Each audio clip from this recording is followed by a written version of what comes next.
આજે આવી ગયા આપણે જીવરાજ પાર્કમાં અને ગણપતિ બાપાનું વિસર્જન કરતા હતા તો આપણે પણ દર્શન કરી લીધા અને ભાઈબંધ સાથે મુલાકાત પણ થઈ ગઈ અને પટેલ ઓટો ગેરેજમાં આપણે સર્વિસ પણ કરાવી લીધી.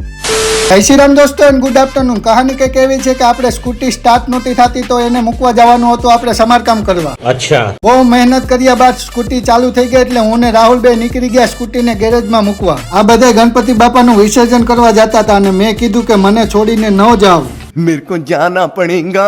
આવી ગયા આપણે જીવરાજ પાર્કમાં અને પટેલ ઓટો સર્વિસમાં આપણે સ્કૂટી દેવાની હતી સમારકામ કરવા અને રસ્તામાં તો 200 વર્ષ પહેલાનો ભાઈબંધ મળી ગયો. अभी मजा आएगा ना भिड़ो. ના ભાઈ ના, 2 વર્ષ પહેલા હોસ્ટેલમાં ભેગા રહેતા અને સ્પ્લેન્ડર લઈને નીકળી ગયા બે ભાઈઓ પાછા ઓફિસે જવા અને રસ્તામાં માતાજીનું મંદિર આવ્યું એટલે દર્શન પણ કરી લીધા અને આવી ગયા આપણે પાણીપુરી વાળા ભાઈ આગળ અને પાણીપુરી વાળા ભાઈને કીધું કે મોટી મોટી પૂરી દેને.